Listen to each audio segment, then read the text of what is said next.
Okay, here is my haircut. I made some mistakes.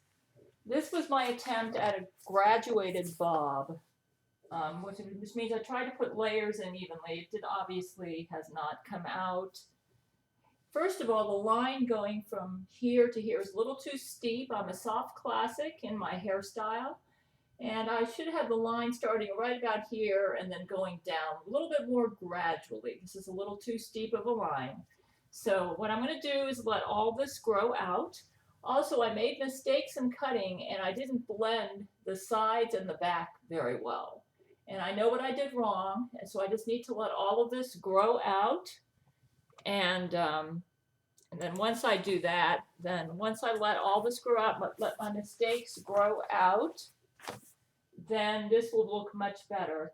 So what I'm going to do is I'm going to transition from where I'm at to my ideal haircut. What I'm aiming for is a medium layered cut, and I'm going to show you how I plan on doing that. But before you choose a haircut for yourself, you need to determine what your Kibbe type is. And I got this from David Kibbe's book, Metamorphosis. And he has a section here on how to analyze your physical self. And there are actually tests online, and I'm going to have links to those underneath this video, where you can take this self-test and determine what you are. And when I took this test, what it does is it analyzes your bone structure, your body type, and your facial bones to determine what your Kibbe type is. I am a soft natural. Most of my answers came out with B, which indicates natural. Second highest was C, which is classic. And third highest for me was, I think it was E, which indicates romantic. And so I'm a blend between the natural foremost, secondarily classic, third romantic. And that means that, so I'm a soft natural with a secondary soft classic. I have noticed that for my face and my haircut, I am not a soft natural. So I am a soft classic. So when the way I wear my hair and my makeup, the way I do my face and my head needs to be soft classic, but my body down below is more of a soft natural. So I should dress like soft natural, do my hair and makeup like soft classic, and that's my best look.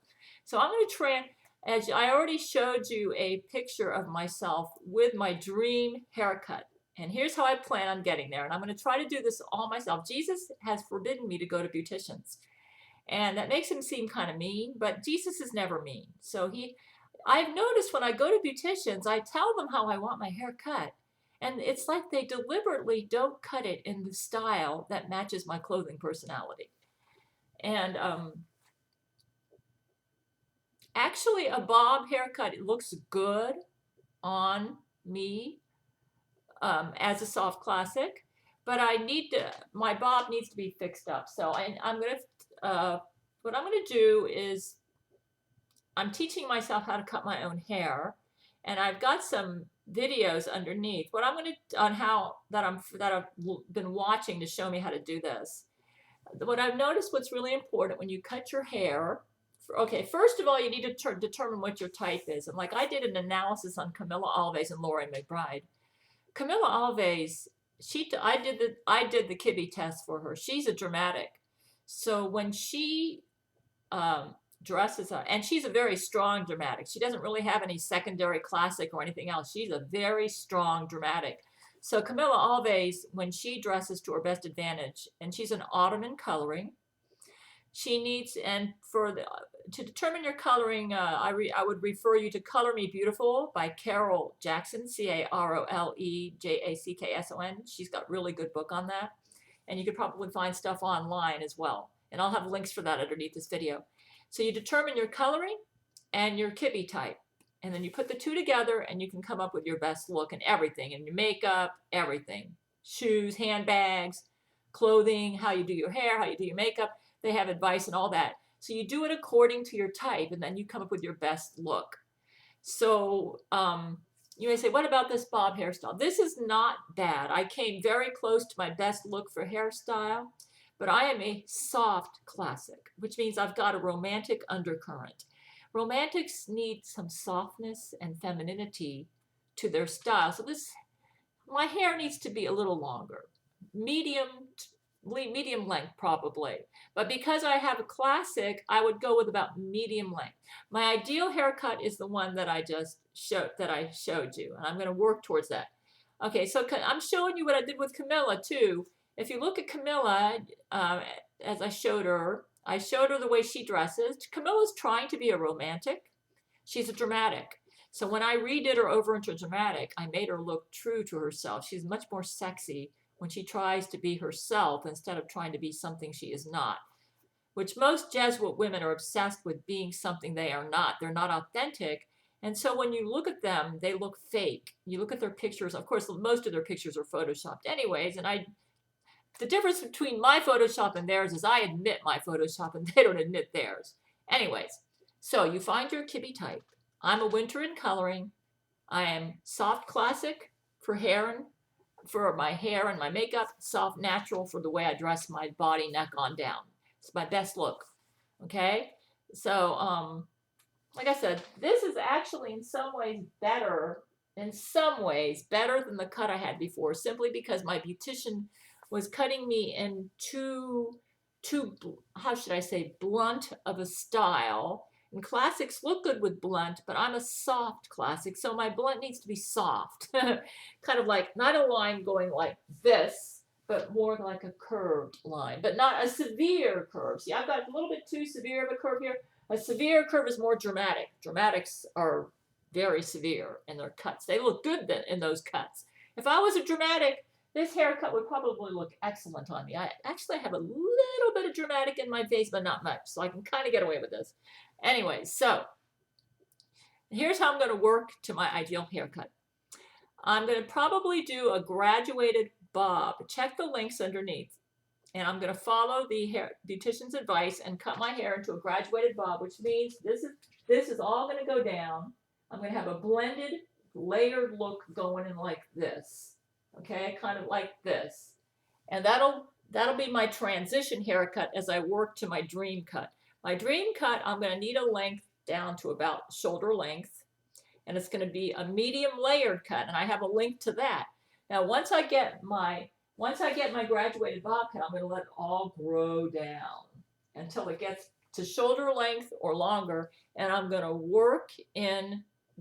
transform my graduated bob into a medium length layered cut, like the link underneath here. Now, here's where I goofed. You say, can you cut your own hair? It's very tricky. Let me tell you what's tricky. Now, when you start with the bob, you start by establishing your line at the base of your neck. It needs to be very even and straight. Then you work on that as your guide. So let's say you cut here, then you pull up your next band of hair, and it has to match your guide, then you snip. Then you pull up your next, then it has to match your guide, and you snip. You do that all. But then the angle in which you hold up the hair above the guide is how the cut comes out. It needs to be consistent. And so with a graduated bob, the angle is you follow the shape of your head. So it's just below, it's kind of like just below 90 degrees. Every piece of hair, it's got to match your guide. And you go all the way up till you cut up to where you want to go. And so probably about right there. Okay, then you would have your hair parted. Like I would have all this clipped up here, and then I would work on the back. Then you would work on the sides. First, you would want to cross-check, which means just hold the same angle that you used to cut this way. You would pull the hair out this way, and any loose ends you go in and cut. You know that anything that matches your guide. The video that I'm underneath does a much better job of explaining. Now here's where I goofed. I didn't blend the sides and the back, and so therefore this is very uneven in here, and the way you do that, he explains it in the video. Watch the video. If you want to cut your own hair, especially my style, like a bob, if you happen to be my clothing personality, if you're a soft natural or soft classic, or if you're a soft classic, then just follow the links underneath this video. It shows you how to cut. So my goal is, I'm going to let all this grow out. Okay? Let it all grow out. My goal is to get to shoulder length. I'm probably have to grow it past shoulder length to going to take a while. It might be a year before I can grow this out to get to my dream cut.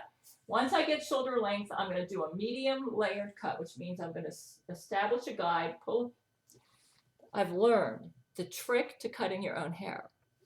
Okay, first of all, you need to watch these videos on beauticians and how they cut the style you want, and watch it 3 or 4 times until you practically have it memorized in your head. And then when you remember that you may say, how do they do layers? Well, they establish their line, then every bit of hair they pull out has to match the guide. And the angle at which you hold it, like if I decide I want to hold it at this angle, then every time I pull it up, I got to go with that angle or changing it slightly. Best thing, watch the video. The beauticians do a lot better job of it. The trick is, the reason it's hard to cut your own hair, especially in the back, is because you can't see what you're doing. You definitely need 2 mirrors, but you got to be good at holding that angle and keeping it consistent for where it needs to be. And if that's hard to do when you're cutting your own hair, not impossible. I imagine you kind of would be like a blind person learning how to operate blind. I'm going to try it. Jesus apparently thinks I can do it. Another really wild thing, I've been hearing brain to brain from Brent Spiner. Because Brent's been asking Jesus, why won't you let Gail use a beautician? And he said that Jesus, I could be wrong, because brain to brain is often wrong. But this sounds like something that Jesus might have said. He said, Gail's going to end up becoming a celebrity hairstylist. I laughed when I said, oh, yeah, right. But you know what? If I can learn to cut my own hair just using this, I'm not going to have any trouble doing somebody else's head, because I can see better, if I learn that style, if I end up doing that style on myself, my dream style, and if I can do it on myself, I won't have any trouble with anybody else's hair. So maybe I will be a celebrity hairstylist. So that'll probably be after I'm married to Brent Spiner, and all his celebrity friends are going to probably come to me for a haircut, including his celebrity girlfriends. He's got a lot of attractive women as friends, which I have no problem with whatsoever. I like him to enjoy attractive women. I don't want him to feel, So I'd say, I would even do some Jesuits' hair. I said, come on over here and I'll do your hair as long as you behave yourself. Like Lori McBride. Lori McBride's pretty smart with her hair. Camilla Alves doesn't do her anyways, I did a makeover on her. Just if you go to my Facebook page, you can see more about this. But this is what I've been doing. Final thing is, as far as my writing, I was thinking, Gail, I believe in Psalm 37, 4 and 5. Delight in the Lord. Delight thyself also in the Lord, and he shall give thee the desires of thine heart. So I said, Gail, what do you really want to do? Because that's what the Lord wants you to do. And I says, I think I want to write a masterpiece of literature, kind of like Wuthering Heights or like Pride and Prejudice.